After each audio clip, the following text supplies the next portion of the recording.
smart. And we'll have Bob Holt get started, please. Okay. Hey, Keith, how you doing? I'm okay. Beat writer with the Arkansas Democrat Gazette. Nice to see you and talk with you. You've obviously got a really impressive, extensive coaching resume, but it's all been in the pros. This is your first college job. I was just wondering how you think you'll make that transition. And was that, Eric obviously did the same thing a few years ago. How much did you guys talk about that? Well, Bob, thanks. Once I'm excited to finally meet some of you guys and also be able to talk, and how excited I am about having my opportunity to start my college coaching career. Obviously being on this side of basketball, a pro side for such a long time, but I'm actually going to be dealing with and living with and working with a blueprint to all of that. Eric Musselman, who has gone through the entire process from coaching in the NBA and then going to be an assistant coach, and then eventually getting his head coaching opportunity, and then now being here at Arkansas. I get to see that every day, what the process is, spoon feeding me, hey, Keith, basketball, we got that. We're going to get all those things there. It's all the other little intangible things that you'll have to develop into. And so I'm working with someone that can point me in the right direction, plus the other staff members.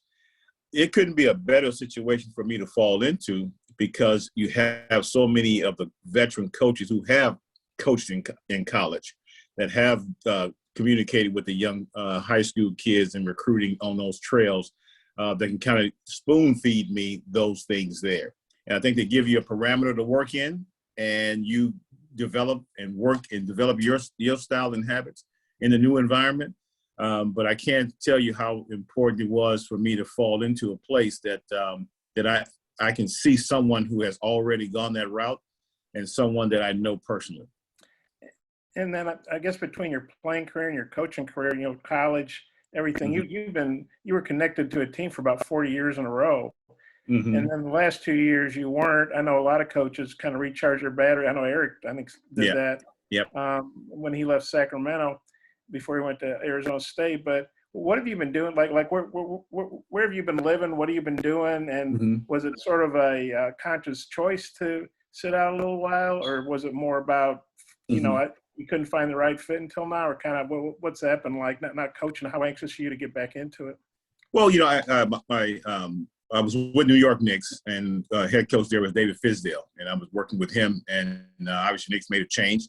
I was the first assistant, along with him being the head coach, and we were let go. And that happened in professional sports. And then during that process, I had an opportunity to go back last year. Obviously, the pandemic year kind of shifted things, but I have a young son who's a college athlete, plays football, University of Hawaii.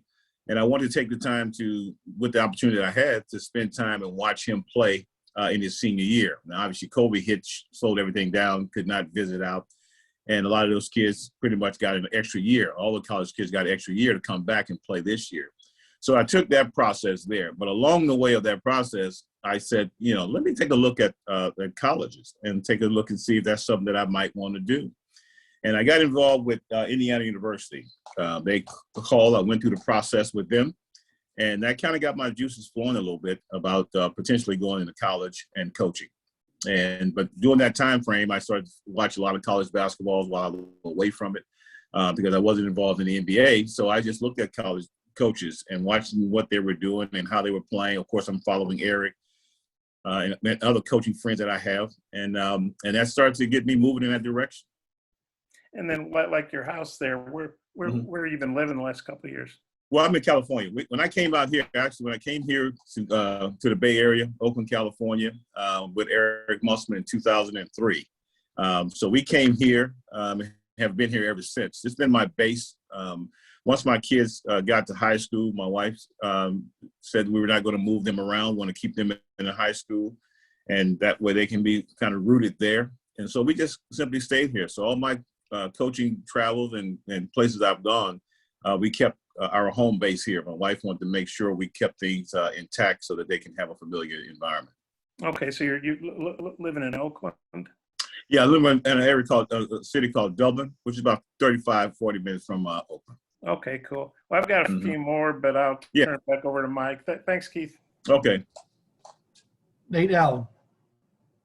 Yeah, Keith, as far as just using your pro experience in recruiting, just how do you feel you can relate especially with everybody who plays basketball anymore thinks they're NBA bound as far as using that.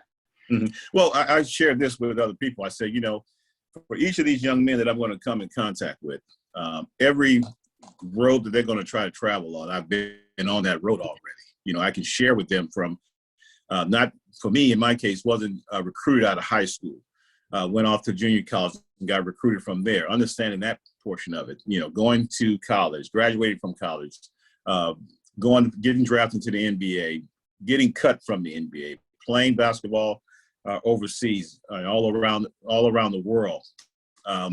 They're going to be on one of those roads that they're going to go on. And so I think me selling myself to them and what they're going to face as they move forward through life, I think that's part of the recruiting that angle that I will employ, because they're going to be there.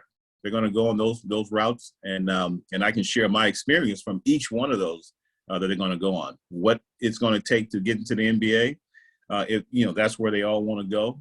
Every young athlete, he wants to get to the next level in any sport.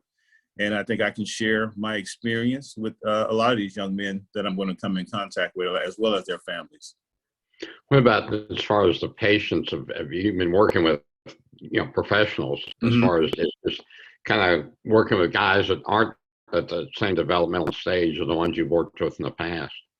Yeah, well, I think sometimes people take a look at the professional player, the professional athlete, and think that because of what he's earning or his status, those guys all want to be coached. They all want to be coached. They all want to have the truth told to them, and they want to continue to develop. The same thing happens at that level. They want to do all those things. And so some of these young men are not at the skill level yet, but some are very far advanced in their skill level. So I think they all want to get better. They all want to have the opportunity to develop and become really good players. And I think that's going to be an easy selling point for me. You have patience. I mean, as our league, I've been through our league for a long period of time and watched it evolve, from the veteran older players to the mix of veterans and young players, to now a gluttony of young teams with young players. I was in New York. We had players that were 19 years old. My son was older than a couple of players on that team. So I'll still be able to get them to understand that everyone wants to get better. And how do we get better? It's not about where you are now; it's where you're trying to go. Is what I try to share with these young men, and I think it won't be a big issue because I work with pros and I work with young players as well. Have you already taken? I guess it used to be the NCAA, you'd have to have tests before you could recruit. Have you already gone through all that? Oh, I'm in the process of all that right now. Once I get into Arkansas, because I'm not there yet, because you have to be there. I'll get into that process and start moving from there. Thanks a lot. Appreciate it. Mm-hmm. Andrew Hutchinson. Hi, Keith. I was wondering if you could maybe give us some insight on how you ended up here at Arkansas. Did you reach out to Coach Musselman? Did he reach out to you, or how did that process go? Well, I was anytime I saw Coach, coaching a game and things like that, I would text him little things like, he's jumping on top of a table or he's doing certain things. Showing you have a vertical now. You didn't have one back then. But I watched his games, and, the place that he's coached, because there's a connection there. And when I was going through the process with Indiana University, now he obviously knew I was down thinking about college, and I went through with a couple other schools. And I asked questions to him about the college. While he was in a tournament, I had some questions for him, and he would answer those questions that I had. And so the process started there, but never a point where he was saying, hey, come over here, because there was no availability with his staff. And then obviously when there was some availability for the staff, he reached out to me. He said, hey, what do you think about this? And I didn't hesitate when he asked that question. I said, if I'm going to look at college, what better place and better person to be around to grow into it, take my ego off from all the years of coaching in the NBA and doing what I was able to do, just come back and just be a student under Coach Musselman and his staff, and then learn and grow. What I do know, from my coaching standpoint is, I know the game of basketball and all those things you need to do with relationship building. And then what I don't know, I'm in a great environment to learn from him and grow from his staff as well. And also, you have kind of the unique perspective of having played for Coach Musselman and also coached with him in the past. Yeah. Has he changed much? Has he always been kind of the same guy? You said you've kind of followed him recently. Has he always been this way? Oh, yeah, he's been that way. From the day that we met, I think it was 89, when I went out to Rapid City, South Dakota to play for him. That high intense energy that he brings. I'll call him, text him some mornings, and I say, I know you're on a treadmill, a bike, or something, going through mounds of information, preparing for your day, and sure enough, he's doing those things. So yes, the relationship that we've had over the years, and I think starting way back in 88, 89, he hasn't changed a bit. He's gotten much more polished in what he's doing and how he wants to do it. But as far as his approach to coaching, his approach to winning, his approach to relationship building, all those things have just grown over the years. Curtis Wilkinson. Hey, Coach, welcome to Arkansas. I'm curious, I don't know how much film you've been able to watch. You mentioned that you watched some of the games. But just curious on, maybe your evaluation of the team that you're walking into and what you think the potential is of this group. Well, I just based on watching them in the tournament and then looking at some film right now, I won't get into, because I'm not there yet. I'm not going to get into so much of where they can go, but they're a good team. They're going to come into the season being a very good team and going to have good, talented players with a chance to keep growing toward that direction and ultimate goal. So that portion of watching the film on them and watching them play in the tournament, you saw the intensity of how they play. That starts with how the coaching staff and, of course, how Coach Musselman, the energy he brings every day. So the chance of them being good is very high. And now it's just a matter of all the pieces fitting, because you do lose some players and you gain some new players, and you got to see how that dynamics will come together. And then I'm sure you probably have a pretty lengthy to-do list that's building up. I'm just curious, as you officially join the staff here, what are some of the top priorities for you? Coach and I joked about this. We were talking a little bit of basketball, about, hey, Coach, let's think about this play. Let's think about that defensive understanding. And I can hear it in his voice. He'd say, yeah, I understand that. But here's your list of players to start looking at and gathering your information. So when you start your process, you can hit the ground running. And so of course, the last 3 days, that's all I've been doing is creating a database for myself, how it works for me, along with what they're sending me, and getting a face relation to the players that are on my list, and who their parents are and things like that. And so when my time comes to start reaching out, I can have a face identity with whomever it is that I'm going to be talking to. Thanks, Coach. Mm-hmm. You're welcome. Kevin McPherson. Welcome to the Arkansas staff, Keith. You were a guard in college basketball. Everybody knows that. But when you look at the college game now and the way the game's played, it's a lot different than when you did. Arkansas's roster right now looks to be guard heavy. Have you had a chance to consider some of that and what you'll bring to the table to help guards out in playing the game the way it is now? Oh, yeah, I definitely, because I obviously played and worked in an environment for 9 years in Golden State Warriors. And that kind of trend, and working for Coach Don Nelson. And, Musselman kind of started a little bit as well with some of the quote-unquote small ball. So with the way that they play now is getting up and down the floor, being able to shoot the basketball is very important. Obviously, drawing fouls and getting to the free throw line that helps your overall offensive production. With the way that my approach to guard training is that you have to play with a tremendous amount of intensity. I think that's why Coach Musselman and I hit it off so well and have kept a relationship when I played for him, that he could trust that I was going to practice hard, extremely hard. I was going to work at it, and he can count on me in basketball games. That's what I'll share with the guard play, and any of the members of the basketball team.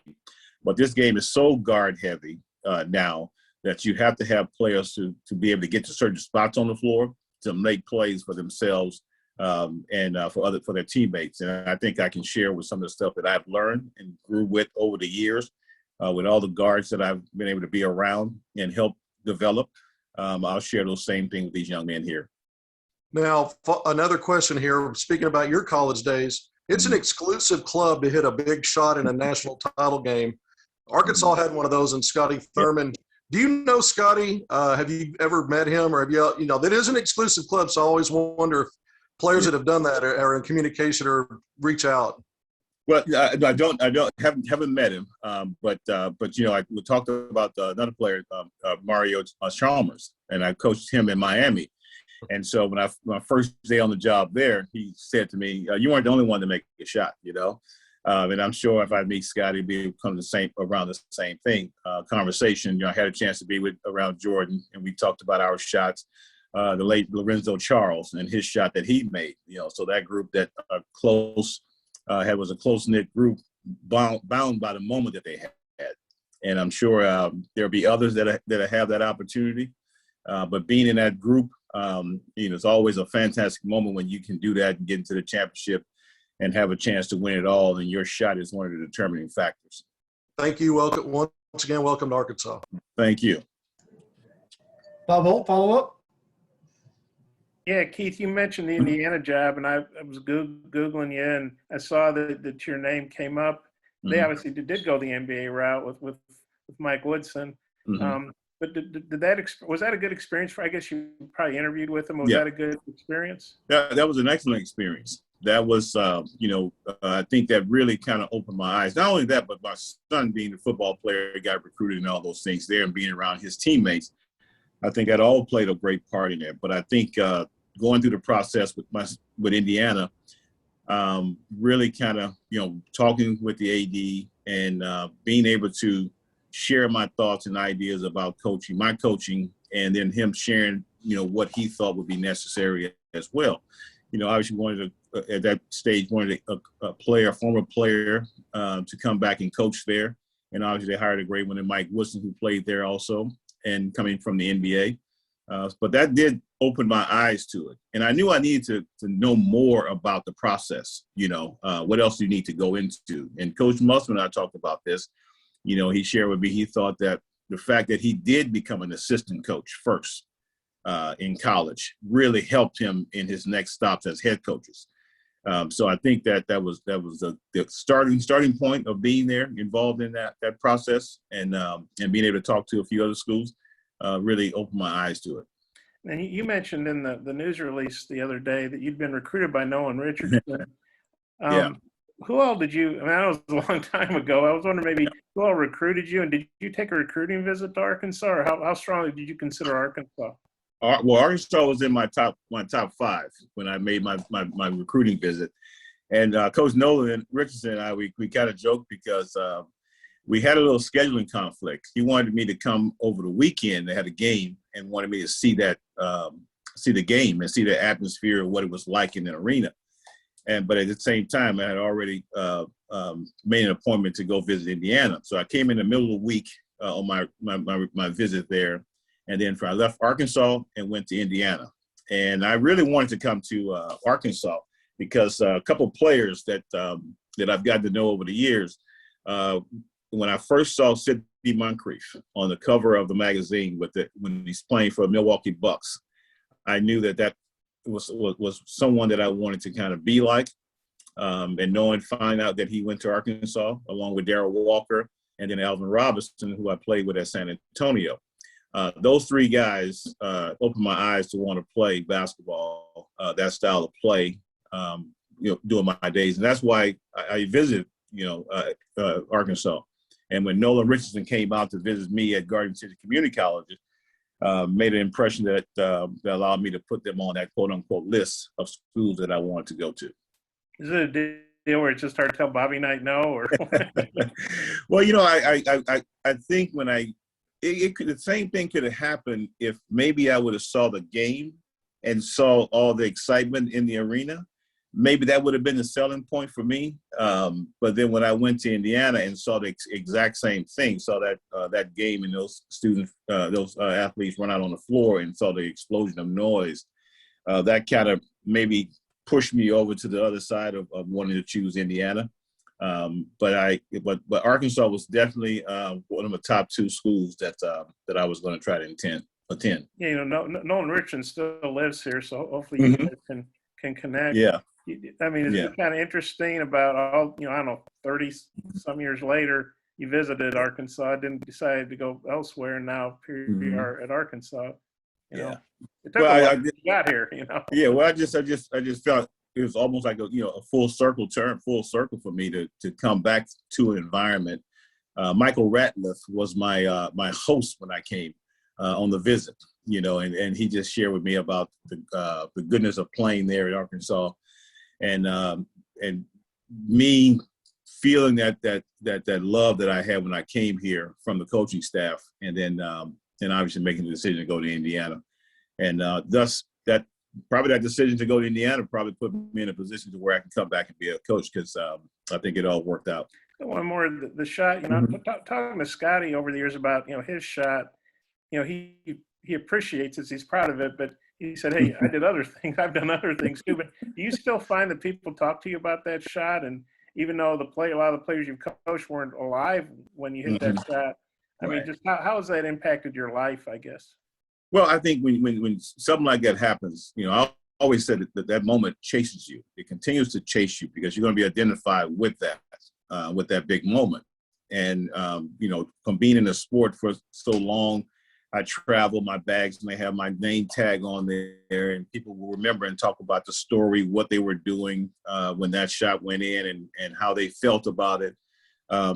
It was a great moment when you have a chance to do those things, and you just have to understand, which for me personally, I start to understand that, hey, a fan comes up to you and talk about the shot and everything and the moment that they were involved in and what they were doing. I don't rain on their parade. I just let them live in that moment and just kind of share my excitement of winning it and taking a shot to do that. Because it's their moment. When they come up to you with all the excitement, you don't want to push them away and make them feel like, that you don't want to talk about it. I try to make them feel as comfortable as they were coming up to me. Okay, I might have a couple more, but I'll get it back to Mike if others have questions. Okay. Anybody else have any follow-ups for Keith other than Bob? Okay, Bob, a couple more. Okay, well, another big, now it wasn't a title game or a Final Four, but U.S. Reed, hit that half-court shot against Louisville back in, I remember talking to U.S. about that, and he said, hey, not a day goes by, people don't ask me about it. I love talking about it. I appreciate being remembered. Do you kind of have that same, I mean, it's very, genuine of you to always, don't tell people, hey, I'm sick of talking about that. You're the millionth person to ask me. I mean, to be so gracious. But do you also, U.S. said he just appreciated that people remembered it, and do you sort of have that feeling too? Well, I think I enjoy it, with when people talk about it, but not so much that, where I hang on to it, where I don't, for me personally, I think sometimes I don't think about it. My son made a big catch this year in football, and he kind of made a huge leap and got up to shoot the basketball. to catch the football. And I got up on a jump shot that was pretty high on my jump shot and made it. And they put the pictures together. And I said, son, I think you may be able to out-jump me now, And he just laughed. I think moments like that, when there's a flashback, or I went to when my sons were playing basketball and someone made a shot and they screamed out, just like your father, he made a shot, So those things that, when people come, like I said earlier, when they come to talk about that shot, I don't, shy away from it. I let them have their moment. And then, just got one more. I remember talking to Eric about this when he got here, and he talked about how rare it is that a former NBA head coach, it's not rare for a former NBA head coach to become an assistant again. That happens in the NFL, all the pro sports. But it's pretty rare for a guy to go from being an NBA head coach to a college assistant. And he said he kind of had to humble himself, but he just felt, hey, that's what I want to do. Like you said, to learn more about recruiting and just, the college game. Did you sort of feel like you had to humble yourself a little bit, or how did you approach that?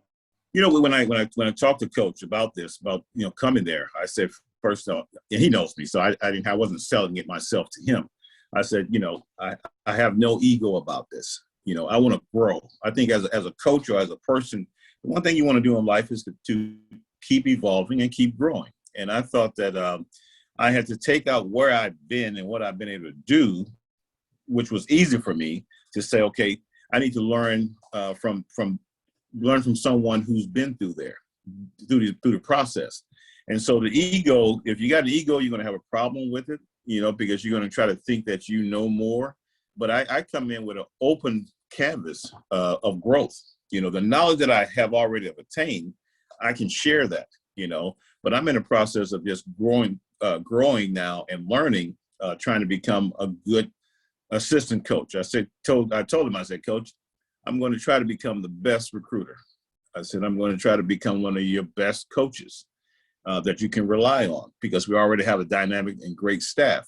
There's so much connection with the staff already that we have known each other. Coach Gus has been out in the Bay Area. My kids went to football and basketball camps at De La Salle, where he went. So all those things there. Clay Mosier, I coached against him in the CBA, been around him when he was on the road scouting. I know him, and obviously the connection that I have with Coach Musselman, so all those things all take your ego out of it when you're with people that you have some understanding of who you are. It takes your ego out of the whole process. And from sitting in the head coaching seat in the NBA to now sitting in the assistant seat in college, I don't look at it from going from way up here to coming down here. I just say we're all in the coaching profession, and that's what we're doing, learning how to coach. No different when a college coach comes from college and tries to coach in the NBA, he goes through a learning curve. And those coaches, I've been pride myself on as a coach to help people, to help impact people. And when coaches have come from college to the NBA, Russ Turner, who's coach at Cal Irvine, when he came up with Mike Montgomery from Stanford to Golden State, I had already been in the league for several years. I tried to coach them, on what it was going to take to have some success in the NBA. And then you mentioned your son making a big catch for Hawaii. That was this past season. And you remember who that was against? It was his past season, and I think it was in the Houston Bowl game that they played in Dallas. Okay, cool. Yeah. Cool. Were you able to go to the game? No, wasn't able to go because COVID. They weren't allowing, so I wasn't able to get out to see him. Okay. And do you know what your first day here on campus will be? Well, I'm going to try to have things I have to tie up here in the Bay Area, and then my days of getting out there is probably going to be over the weekend, Friday of next week, and a Saturday. Is that an Indiana picture there in the background behind you? It's kind of hard to. Yeah, that's a picture of me cutting down the nets. Okay, well that's pretty cool. Yeah. You have a picture of the shot in your house? It's around here somewhere. I don't have it up. My wife gave me a little room to operate in my house, but I don't have a picture of the shot. Actually, I have a picture of a shot, but not the shot. Yeah, I can see it shooting there, but yeah. That right there. So. Yeah. Okay. Well, cool. Hey, well, it's really been fun talking with you. I look forward to hopefully meeting you when things, get back to fully normal. Mm-hmm. But likewise, thank you for taking this time to spend with me today as I get ready to make that new transition. Thanks, Coach. Appreciate your time. Okay. Thank you. Look forward to meeting you. All right. Likewise.